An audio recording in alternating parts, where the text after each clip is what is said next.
Well, good afternoon, everyone, and welcome back here to the launch pad and our fifth attempt of covering the SpaceX CSG-2 launch from Cape Canaveral Space Force Station. As always, as we get started, welcome. My name's Zach. I am the founder and host here at TLP, and here at the launch pad, it's our mission to inform and inspire the explorers of tomorrow because we believe that space is better together. And you're watching our live launch coverage of CSG-2, a SpaceX Falcon 9, scheduled to launch from Cape Canaveral Space Force Station in Florida. And if you've been going along this journey with us, this is the fifth attempt of launching this rocket. Yesterday we were live and got scrubbed by the cruise ship, and we are going for another attempt here today.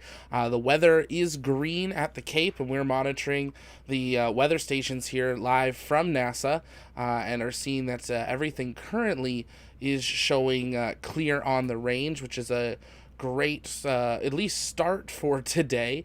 We'll see if it continues along for the rest of the countdown sequence here. But as we continue along for the count, as always, take a moment, let us know where you're watching from. Love to welcome you here into the... Oh, 1 second here. There we go. Love to welcome those of you that are new, so let us know if it's your first time watching, and we'll give you a shout out there.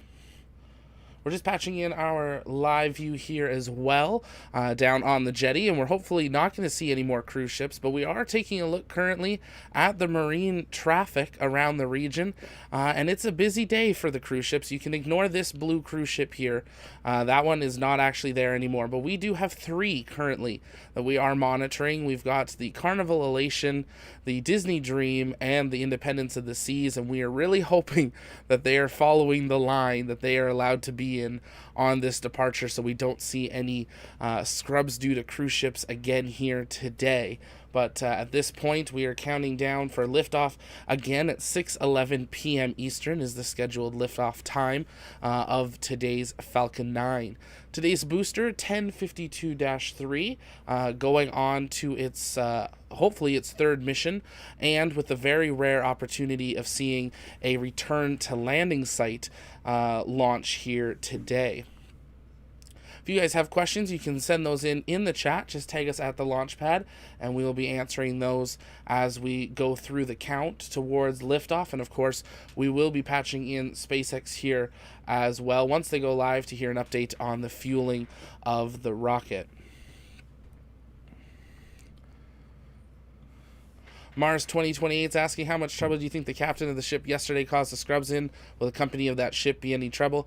There is an investigation underway, but is something that we don't know a ton about on what fees and fines and all that kind of fun stuff that there would be. I think there'd be a big question on the Coast Guard and the Port Authority on whether it was allowed to depart and that type of stuff. So there's a lot of questions more than answers than we have. Janice, thank you so much for watching. Appreciate that. Looking forward to a special episode on the cruise ship. Keep up the great work, Zach. Thank you so much. And I believe I saw your message. I'm getting back to that as well here later today. So thanks for watching and jumping in the chat there. It's great to have you here. People all over the world tuning in. We got Midway, Georgia, North Devon, UK. We got just the USA in general. That's great. I know we've got Marcus and Ty and Zach and a few others down there on location. So it's great having you all on site. And we're going to patch in our live view here from Ty for a quick second and a run through of what you'll see during launch. Of course, on our screen, we try to bring you the uninterrupted coverage. So on the left side of your screen, that's where you'll see all the live views from SpaceX today. On the top right, that is where you're seeing our live view from Ty, who is currently out by the jetty, looking towards launch, and is hopefully going to be able to capture the return of the booster as well. And then, of course, there's me down in the bottom right corner. But for now, we're going to pop off of this. We'll leave this one up for a little bit, see some of the activity that's happening down by the jetty. We had a question about the flight path, which is actually really great. So I'm going to quickly transition this over here and pull it up. If you want a really great person to follow about the trajectories is Flight Club IO. We're looking at being able to bring Flight Club IO into some of our launch coverage here in the future, but I believe it's Declan there has put out a photo of actually the 3 Falcon 9s. Now that these scrubs have pushed CSG-2 so many, and which has ultimately pushed the Starlink mission, which we're hoping to have a launch tomorrow of, we are actually going to have 3 Falcon 9s on 3 back-to-back days. And all 3 are actually going to be doing some sort of dogleg maneuver during their launch, and are all southerly launch trajectories. So on your screen here today, we're looking at this one here that's following along and going almost like a Vandenberg launch angle, is this one here with the booster returning. This is the Starlink mission that we're expecting to see tomorrow, and this red zone right here is where the drone ship will be for the booster to land. And then we have Vandenberg again with the drone ship over here. So 3 launches in 3 days with Falcon 9, all 3 SpaceX launch sites. If they roll out the booster before launch today, we'll have a rocket on them. Both Pad 39A and Slick 40 in Florida currently are stationed with rockets. That's some great questions there. At this point, we are down to T-minus 20 minutes and counting until liftoff. We have seen on the weather from Cape Canaveral and SpaceX that the weather currently was green the last I saw the rotation. So we are keeping an eye on that because that's always a big thing, but we are hopefully to see that. We're going to take some time, quickly run through today's mission like we do every launch, and then we'll continue with your live comments and questions. Today's mission, CSG-2 for the Cosmo-Skymed 2nd generation satellite. This is for the Italian Space Agency, as we said, launching from Slick 40 at Cape Canaveral Space Force Station. Today's booster is a Falcon 9 Block 5 from SpaceX, and the serial number is 1052-3. This is its 3rd launch. The payload's weighing 2,230 kilograms or 4,900 pounds and is launching into a sun-synchronous orbit at 619 kilometers at an inclination of 97.86 degrees. We're going to be landing at that landing zone 1. This is the 2nd of 3 already scheduled return to landing site launches for 2022. Both fairing halves have had 3 previous missions as well, and we are looking at the 8th orbital launch attempt of 2022, SpaceX's 4th launch of the year, and they're going for a new record of their 30th consecutive landing, and this will be the 138th Falcon 9 flight in its history.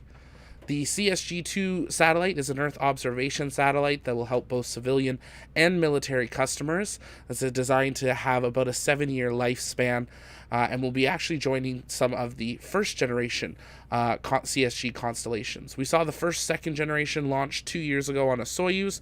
Now SpaceX is launching one, and we know there's a 3rd and a 4th planned. Next one will launch in about 2 years, and then 2 years after that. We don't fully know which vehicles those are on just yet. But that's a quick run through of everything here today. Keeping an eye over on the weather, though, everything's looking closely, and I'm going to patch this in nice and raw because there's only one way to do it. That is Carnival Liberty, and if I'm correct, that is leaving port.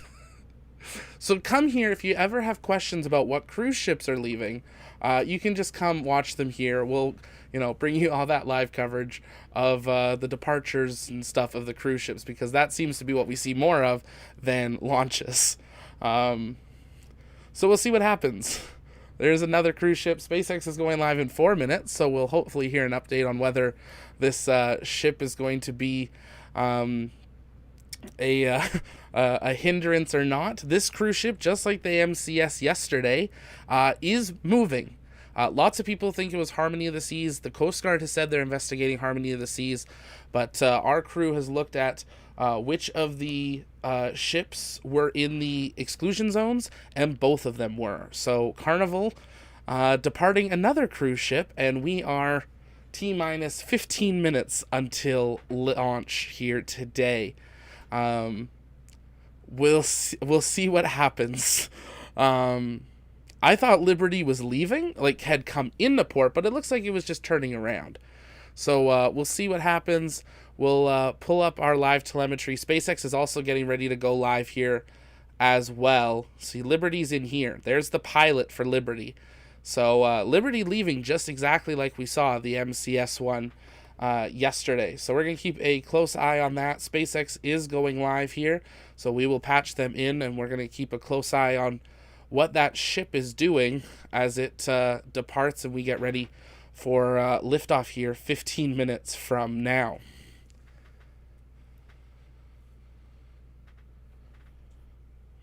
If you guys have questions, you can let us know in the chat.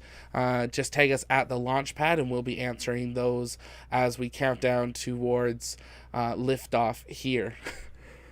Melody, yeah, not again. Here's hoping not again. Let's hoping this one is going to be staying in the port far enough that we don't have any sort of delays here today. But you never know what's going to happen in the space industry. And of course, we know that those regions are in place. And we'll see what happens. SpaceX NASA News says, I used to like cruise ships. Absolutely. A carnival is what this has turned into. Spot on there, Joe. Absolutely. If you're just joining us, welcome here to our live launch coverage of CSG-2 from Cape Canaveral Space Force Station. We just saw another cruise ship depart the port. We're going to pull up the live tracker, and there it is. There's that Carnival Liberty departing the port, just like we saw MCS yesterday, but about 10 minutes earlier. So we have 4 cruise ships currently around the exclusion zone, and we're hoping that we will hear from SpaceX that we are not having any violations, but at this point we're keeping a close eye on that.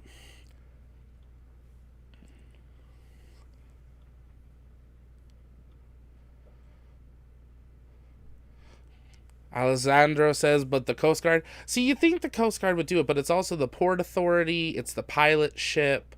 There's a lot of things that go into taking those big ships out, so we'll see what happens.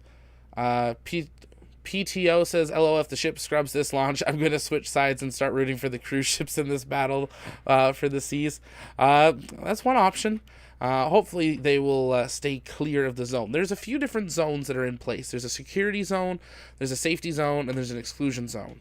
The security zone and the TFRs actually go in perfect line to the harbor and port entrance. That half of the area is open and half of it's closed. So we're waiting to see if they're going to stay tight enough on their exit to stay out of that zone, because they really can't fully close the port, or at least not often. So we will see what is occurring. SpaceX is going live here. We're going to listen in for an update on the rocket once they start up. Keep sending in your questions, tagging us at the launch pad, and we will be answering those. And Corporal Daywalker, eat, sleep, scrub, repeat. That shirt will be on the shop later today. We are already working on it, knowing that it's just something that we're going to actually need to have. Great to have you all here for a 5th attempt of launching CSG-2. Let's listen into SpaceX for an update. On your screen is a live view of Falcon 9 awaiting its 6:11 p.m. Eastern Time launch from Space Launch Complex 40 at Cape Canaveral Space Force Station. Good evening and welcome to our launch coverage of Cosmo-Skymed 2nd generation FM2 for our customer Thales Alenia Space. My name is Jesse Anderson, and I'm a production and engineering manager for Falcon here at SpaceX, and I'm joining you today from our SpaceX headquarters in Hawthorne, California. For those of you following along, you'll know that we had to stand down from our initial launch attempts due to unfavorable weather at the launch site. And for our last attempt yesterday, we had to stop the countdown just before T0 due to a ship in the hazard zone. Today, we are happy to report that weather is looking good, as you can see on your screen, and we are currently green on the range. With both the vehicle and satellite healthy, we began prop loading at T-minus 35 minutes. So at the moment, we are looking good for an on-time liftoff today in just about T-minus 11 minutes from now. Now, if you've been following along, you are likely familiar with today's payload, but for those of you who are just joining us for the first time, Cosmo-Skymed is an Italian Earth observation satellite designed to help monitor the environment, including the prevention and management of natural disasters. Owned by the Italian Space Agency and the Ministry of Defense, it is the first in a constellation of satellites to be operated for both civilian and military purposes. Here's more about the capabilities of the Cosmo-Skymed constellation. And we've seen this video a few times, so we'll leave it on your screen and take some time to answer your guys' questions. So if you have any, you can send those in the chat, and we will answer those as we count down T-minus 10 minutes, 30 seconds, and counting until the expected liftoff time here today. Ed says, I live right here in Cape Canaveral. I don't ever remember hearing of a cruise ship affecting a launch. It's something that normally they're in control, so it's not normally something that you hear too much about, but we are tracking that Carnival Liberty out, and I'm pretty sure all the captains of these ships probably got a call last night about please do not stray off your route too much, because these 4 that are on your screen are all just skirting that exclusion zone of where they are allowed to go. There's actually 2 zones for this launch, because there's launch, but there's also the return to landing site, which is many minutes later. So because of that, there's actually 2 different areas that are under kind of TFRs and exclusions for today's mission. The range itself has had other violations, which can be vehicles, it can be personal crafts, and I'm sure there's been cruise ships before, but normally it's other people that don't follow generally all of the restrictions, which is why the Coast Guard is so closely involved with SpaceX and NASA and Cape Canaveral to make sure that the range and region is safe. Keep in mind, we didn't see southerly direction launches really until last year, is when they reintroduced them for the first time in, I think it was like 40 years. Most of them launch from, if you look on the right side of your screen, from the Kennedy coast and go to the north and follow the North America coastline. So it is something a little different and new that people aren't used to. So maybe it was just a cruise director used to what he's doing. Bailey, any reason why this launch window is so narrow? There are many launches that have a very specific launch window down to the actual second, because that's where they need that satellite to deploy. It could be because the satellite doesn't have its own navigation system, so it couldn't move itself more than just a little bit of station keeping, or it could be where it's trying to get positioned in orbit to have the same navigation or photography or whatever. So all comes down to the payload itself. Coming down to T-minus 8 minutes and counting, we are expecting to see engine chill begin here shortly, followed by strong back retract. And they're playing another video here, so we'll listen back in once this video is complete.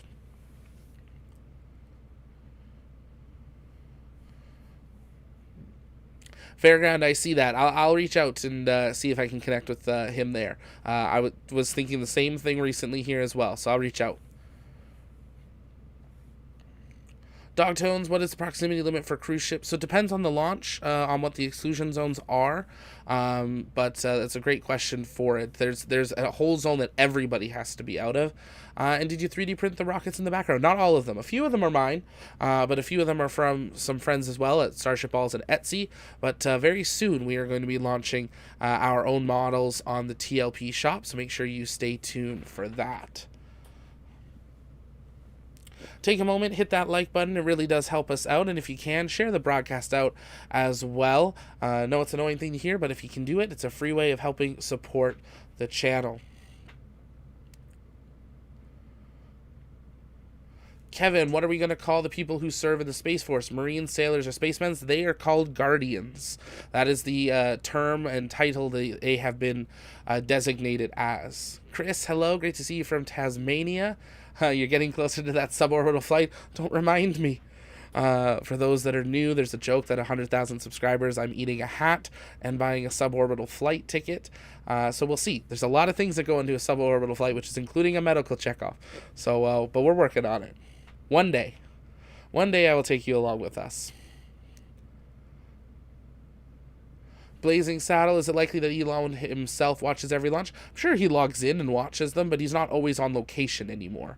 That is for sure there. Astronomer, the ISS is not going to stay longer. Let's listen in for an update at T-minus 6 minutes. 6 minutes from liftoff of the Falcon 9 carrying the Cosmo-Skymed satellite, and we're progressing into the final stages of the launch countdown. Now, the 2-stage Falcon 9 vehicle stands 229 feet tall, or slightly taller than a 21-story building.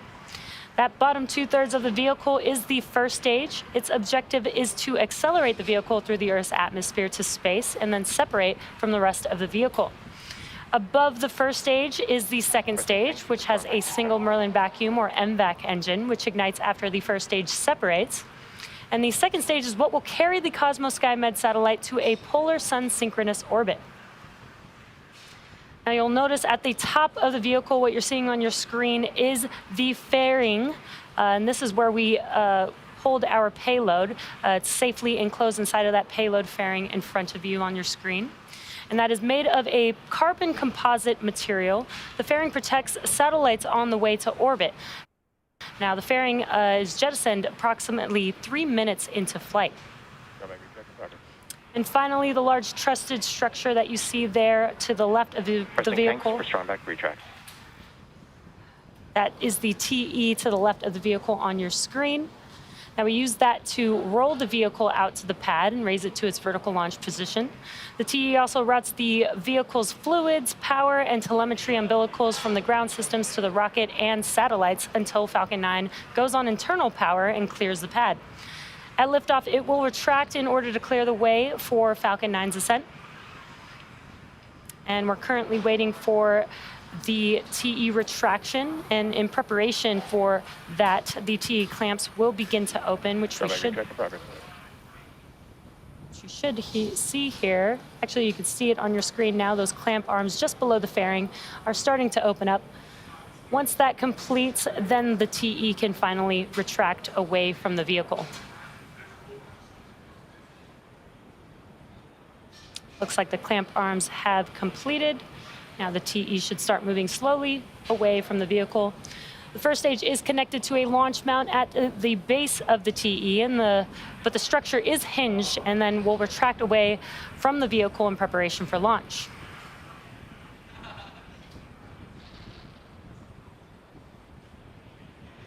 And it's very slight, but that TE is moving away from the vehicle there on your screen. Now, at this point in the countdown, both the first and second stages are nearly fully loaded with 1 million pounds of kerosene fuel and liquid oxygen. Both first stage and second stage should finish prop loading at about a minute apart from each other. First stage should finish up at T-minus 3 minutes, and second stage at T-minus 2 minutes. And you can see some white clouds around Falcon 9. Stage 1 LOX load is complete. We heard that call out. Stage 1 LOX load complete. Those white clouds around Falcon 9 is when the liquid oxygen meets the warmer ambient air in Florida there and condenses the air around it, causing those white clouds. At T-minus 60 seconds, Falcon 9 will be in startup. That means that the rocket's autonomous internal flight computers have taken over the launch countdown. Just inside T-minus 2 seconds, we light the Merlin M1D engines for liftoff. The Cosmo-Skymed satellite continues to be healthy, and the Falcon 9 team is tracking no issues on the vehicle. Weather is still looking great, some clear blue skies there over at Cape Canaveral, and the range is green for launch. So with that, we are proceeding into the last few minutes of the terminal count. And as always, here as we enter that T-minus 2 minute mark, let us see a moment in the chat. We want to see from you guys a go, no go in the chat as we count down T-minus 2 minutes and counting.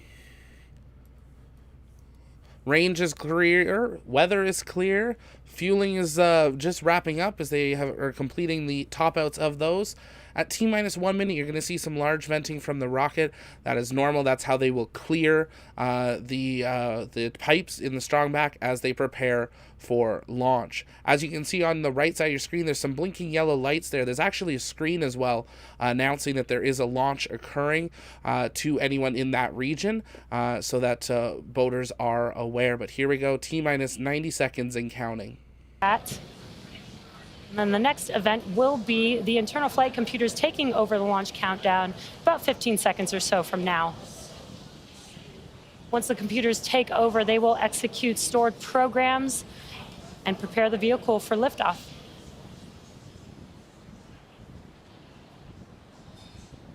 Falcon 9 T-minus 60 seconds. And great call out there. Falcon 9 is in startup now, just waiting the final call from the launch director here in a few seconds.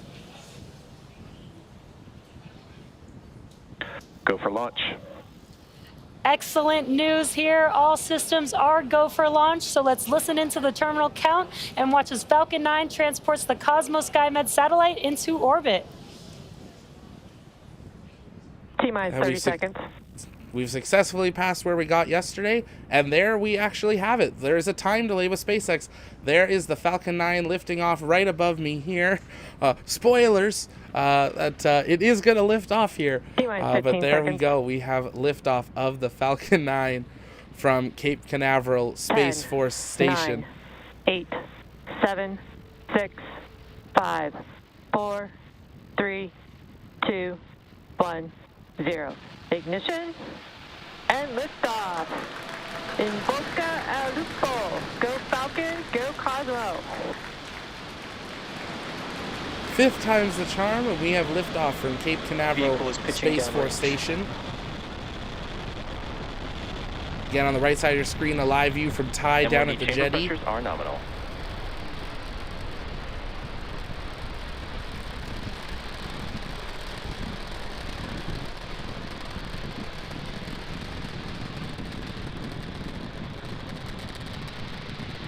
Falcon 9 has successfully lifted off from Pad 40 at Cape Canaveral Space Force Station, carrying the Cosmo-Skymed satellite to a polar sun synchronous orbit. Power and telemetry nominal. Now during ascent, we tilt the engines, and that's what we call gimbaling, and that turns the rocket horizontally. That's what we call a gravity turn. We're still going up, but we're now also heading horizontally away from the launch pad.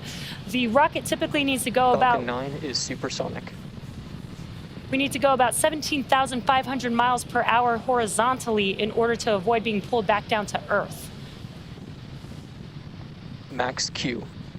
And there we heard the call out for Max Q. We have now passed through the maximum aerodynamic pressure. This is the largest structural load on the vehicle. And with that, we do have 5 events coming up back to back. They'll happen within seconds of each other. And these events include the first stage making its way back to landing zone 1 today. So we'll have MECO, main engine cutoff, stage separation, a flip of the first stage, SES-1, or second stage engine start 1, and then followed immediately by the boost back burn on the first stage. Again, that's 5 events happening within seconds of each other. We should get some good views of these happening. Again, that is MECO, stage separation, S1 Vehicles flip. on a nominal trajectory. Good call outs there. So stage 1 flip, SES-1, and the boost back burn coming up here in a few seconds. You can see that live view in the top right corner of your screen of the second stage continuing on and the boost back burn. MECO. Stage separation confirmed. And back ignition.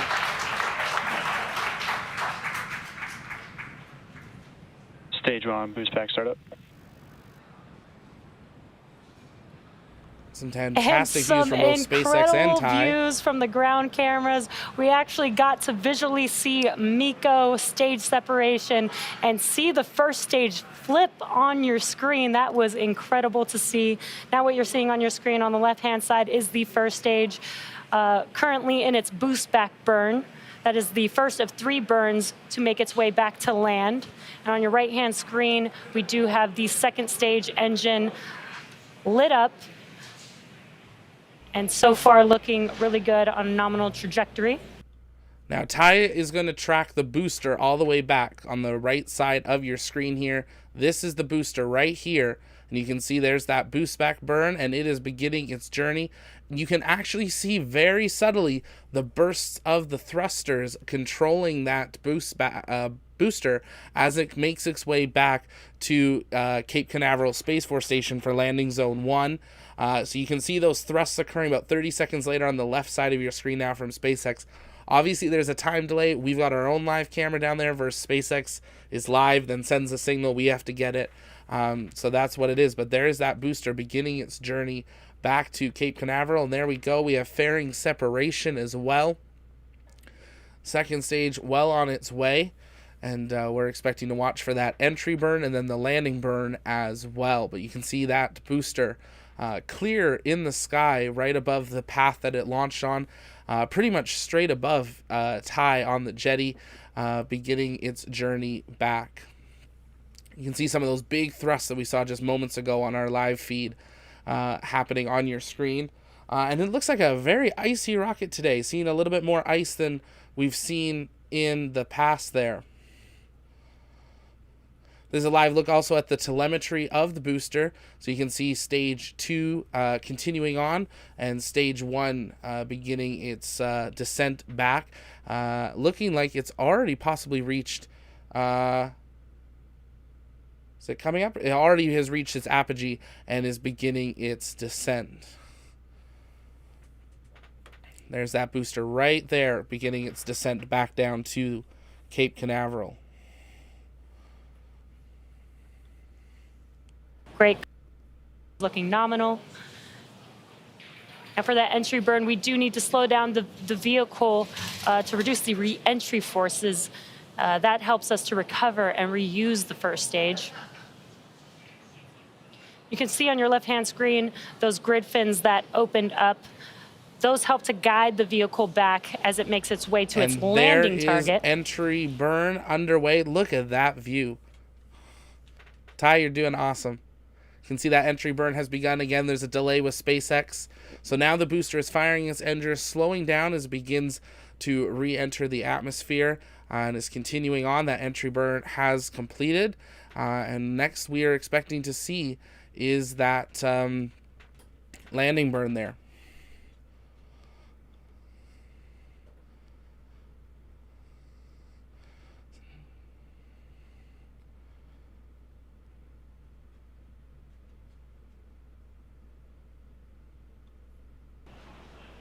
Stage 1 entry burn startup.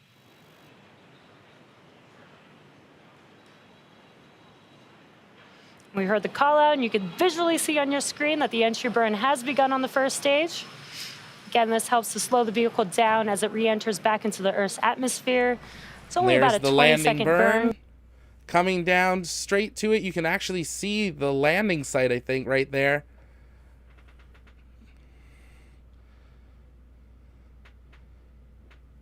And there is Falcon 9 coming in for a landing.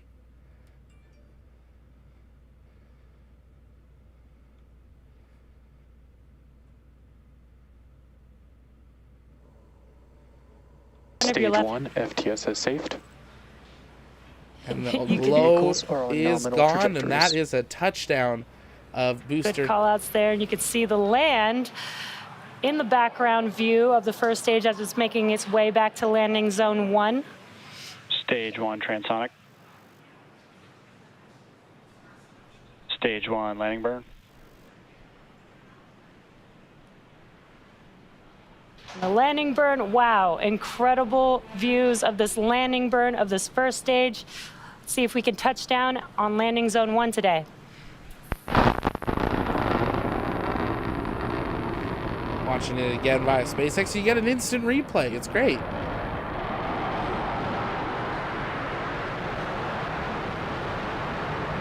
Stage 1 landing like deployed.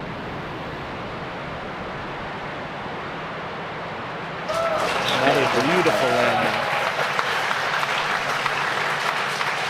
And what an incredible sight to see. We have touchdown of Falcon 9 at landing zone 1. This is our 104th recovery of an orbital class Terminal rocket. guidance.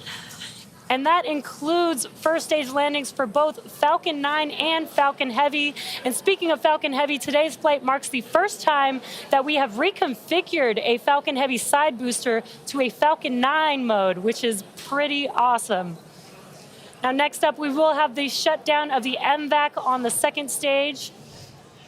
It's coming here in about 10 seconds, and that is called MECO 1, or second stage engine cutoff 1.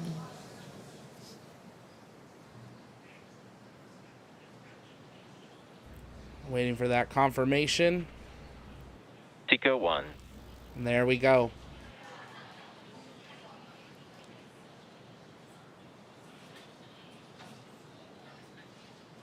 Just heard that call out for MECO 1, just waiting for a Nominal orbit insertion. And there it is. We got a confirmation of good orbit.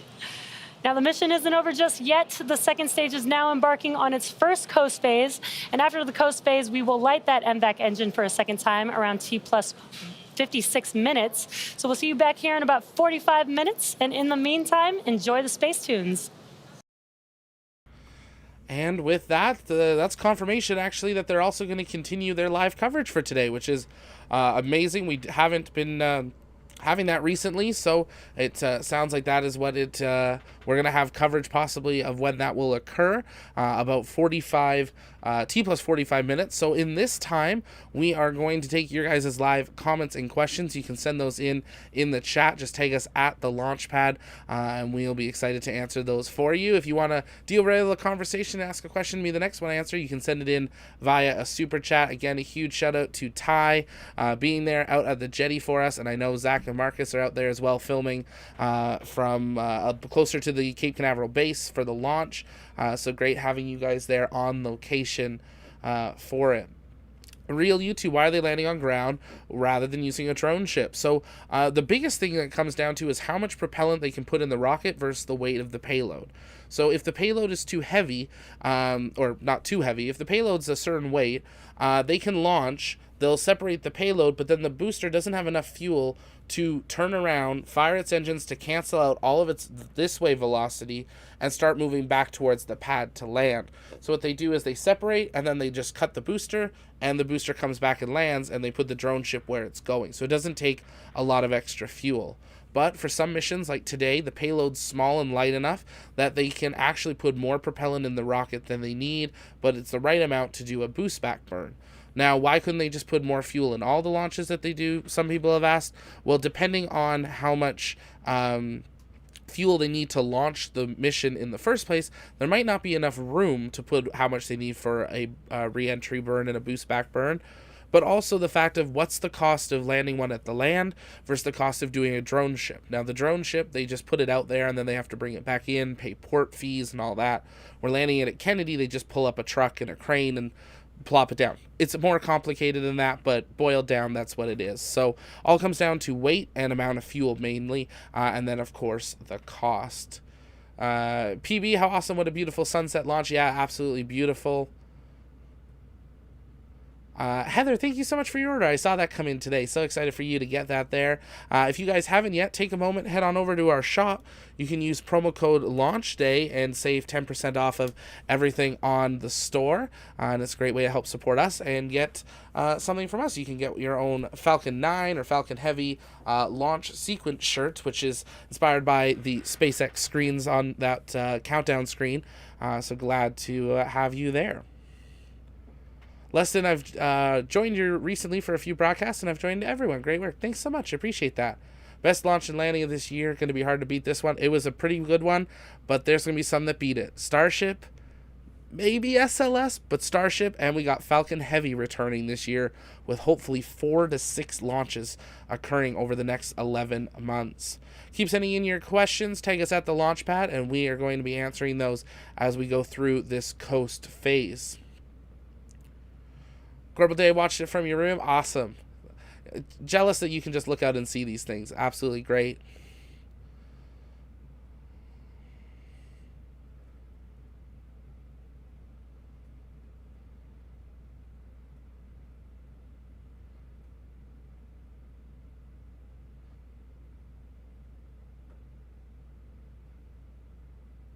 Catching up on the chat here.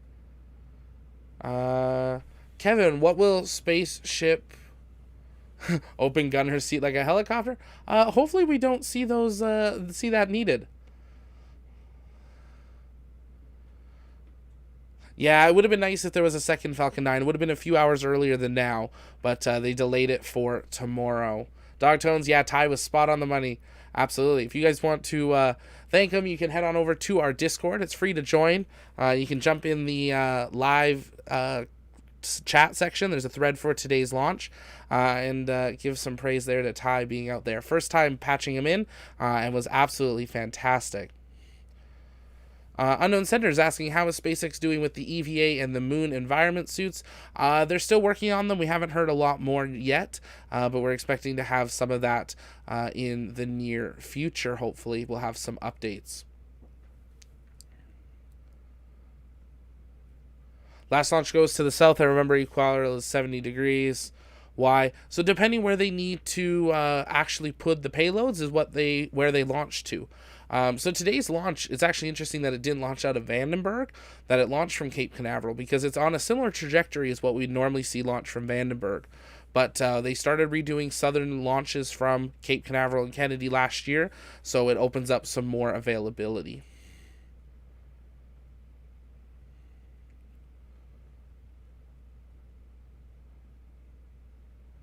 Heard a loud sonic boom. That's awesome. Yeah, if you were anywhere along the Florida coast to the south of Kennedy, you would have had a great view of that launch here today. And then also that triple sonic boom of a booster landing.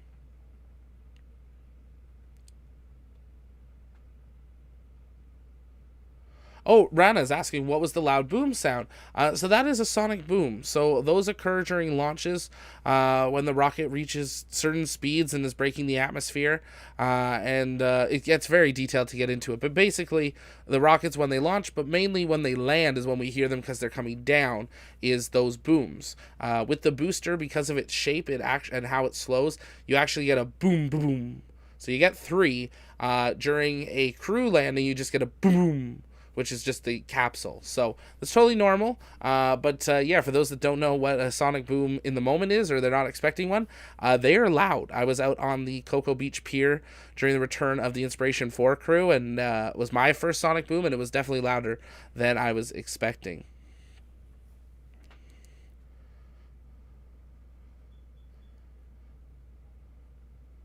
AO was asking if the Falcon Heavy doesn't get many launches. We haven't seen one in almost 4 years, but that's because there hasn't been customers.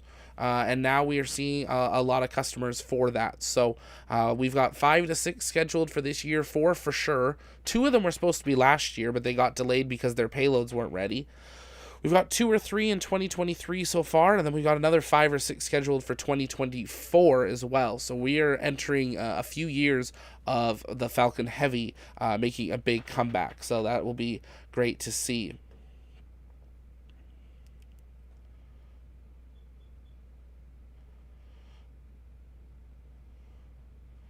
Nutana, awesome land, short mission. Wish they were all that quick.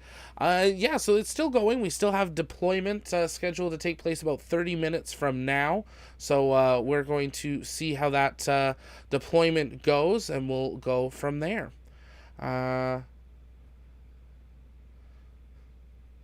Keep sending in your questions. We're going to be answering those live as we continue counting towards that scheduled deployment here about 30 minutes from now. If you haven't yet, take a moment, hit that like, subscribe button. It really does help us out, and consider joining us over on our Discord. It's totally free to join, but if you do become a member by hitting that join button, you can get some special access tiers to our Discord to get access to behind the scenes, early video access, and different things like that. So it's a really great way of supporting this, so we can bring space to everyone, because we really do believe that space is better together. We're going to take a quick commentary break, and we will be back as we approach that time for the second burn and deployment. So make sure that you stay with us live. We'll keep being in the chat. But for now, this is Zach with the Launchpad. Stay with us. You're watching our live deployment of Cosmo-Skymed 2 from Cape Canaveral Space Force Station. Stay right here.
And for those sticking around, welcome back and staying with us here as we counted down towards the second burn of the second stage and deployment of the Cosmo-Skymed 2 satellite in orbit. It successfully lifted off 50 minutes ago from Slick 40 at Cape Canaveral Space Force Station, currently at an altitude just below 400 kilometers, and is traveling at 27,980 kilometers an hour. We're expecting SpaceX to resume their coverage here and give us updates through the second burn and deployment, and hopefully we'll have some live views.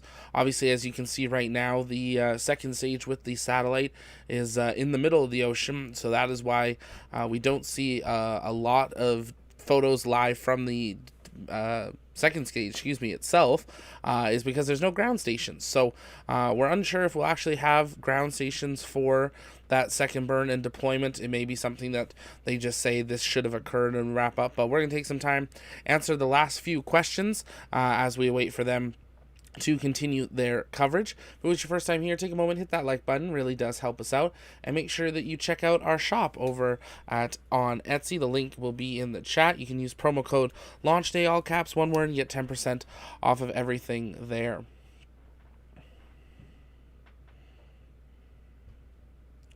Hornet's asking, I have a question for you. What do you think, will the space remain peaceful for at least the next few decades? I know that everything can happen, but I would like to hear your opinion. Really great question. I think, generally speaking, yes. I think we may see some issues with some of the superpowers with the race. I think it all depends on how the world decides to build onto the moon and then onto Mars. Mars, I think, is going to be private first. So I think that's going to be a really interesting thing to see how that goes with like SpaceX sending their own crews possibly before even NASA goes, how that's all going to work. Part of the Artemis Accords, which the United States, Canada, Lithuania, Israel, a few others, ESA, Brazil, South Korea, I believe Japan, are all part of, state that no nation can set claim to any land or air or underground area of the moon, Mars, or anything in between, or any asteroid in between. So with that, that is going to be really interesting to see how that works, on how these will be technically neutral sites, at least to start. And yeah, it's going to be really interesting to see how it plays out. I really hope it stays peaceful. I hope we collaborate together. But we know that that doesn't work here, so why can we expect that to work on another planet? The only hope would be that there's so few people on the other planets, at least to start, in the thousands, that it's kind of hard for one to take over from the others in that sense. So we'll kind of just have to wait and see. But great question there. Astronomer, is the live stream still here, or will it end in any moment? No, we're still here. We're waiting through second stage burn for the second burn, and then deployment, and then we'll wrap up. So if we ever have a stream running and it's live, it's still live, and it's happening in that moment. We will do replays sometimes during these launches if it's a really long coast phase, like an hour and a half or something. But for this one, we just took a quick commentary break as I had to deal with a couple things, and then we're back for this. So there you can see they got a ground station. So see, the altitude just adjusted, 631 kilometers in altitude, but the speed has dropped to 27,057 kilometers an hour. That means they are in track of a ground station, probably from Australia. So that's why you saw that data update there so quickly. This is live telemetry given to us by SpaceX. So that is what we are tracking here, and we're coming up on when we're expecting that second burn to occur. They said about 45 minutes after launch, so we should be just a couple minutes away from that. I know we had a few other questions come in during the commentary break, so we will try to answer those. Metal or Die asked, so how far behind do you think we are not using an actual shuttle like NASA did for so long to take things to space and being able to carry more? Are they making up with more launches? Yeah, absolutely. I think we're actually seeing it better with the going back to the older style using just a normal rocket. Obviously, shuttle was cool, had some great features, being able to work on stuff in space a little more easily. Would be nice to still have it for some options, but for a lot of stuff, they really don't need it.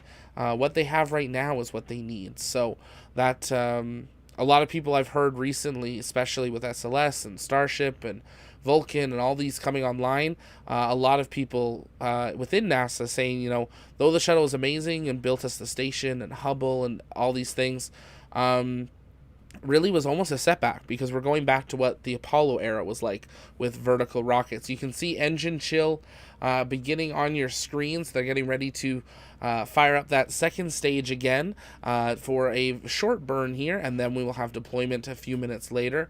We're waiting for SpaceX to actually start talking again.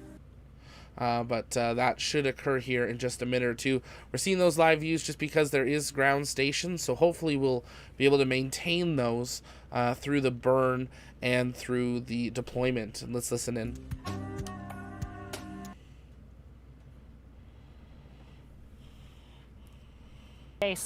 We've had a nominal mission so far. Falcon 9 launched on time at 6:11 p.m. Eastern Time from Space Launch Complex 40. We successfully recovered the first stage back on land tonight, and that was the third land landing for this specific booster. While second stage completed its first burn, taking the Cosmo-Skymed satellite into initial parking orbit. Now we're just a few seconds away from the second ignition of the MVAC engine, carrying the second stage and Cosmo-Skymed into the orbit needed to deploy the satellite.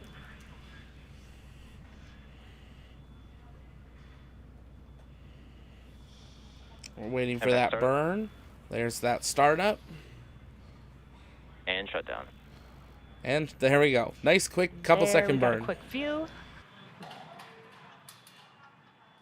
Just waiting for confirmation of good orbit here.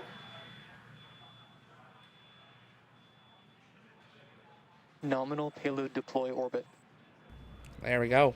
And great news, we just had SES-2 and SECO-2. It was a quick 3-second burn. We also got confirmation of a good orbital insertion. The Cosmo-Skymed satellite is still attached to Falcon 9's second stage, and payload deployment is planned to occur around 2+1 hour. And as a reminder, the mission today is for our customer Thales Alenia Space, and the constellation is owned by the Italian Space Agency and Ministry of Defense.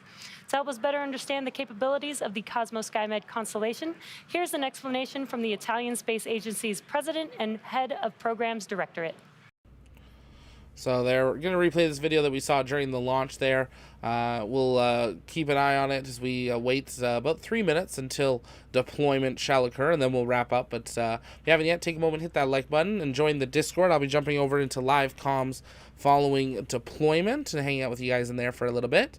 But they are almost at deployment of Cosmo-Skymed. It only took 5 attempts for them to finally get there, but they are ready to deploy this satellite. This is the second of 4 of the second generation, and you can see the detail that they're able to get from these satellites is actually really incredible. So they're excited to get this second new one up in the orbit. The first second generation launched about 2 years ago on a Soyuz rocket, and they have 2 more scheduled, and both of those are expected to be on different rockets as well. So interesting to see them just selecting which partner was the best option, probably at the best price and availability when possible, rather than doing a group purchase that we see a lot of other agencies do, which is, you know, we'll launch only on Falcons or things like that. So interesting to see there. Coming up about a minute and a half away from deployment of the Cosmo-Skymed 2 satellite into its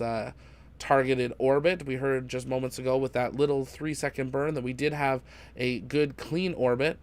So that is a great sign that they are ready to go, and another successful Falcon 9. At this point, they just have to separate the satellite, and they are on their way. If you guys like seeing the live views like we had today, take a moment, consider becoming a member. You can hit that join button. So it's just $1.99. That helps us upgrade our equipment to bring you even better views live on the ground and more in the future. That's where everything's going. So we've got some big projects under works, and we're excited to be announcing more soon too.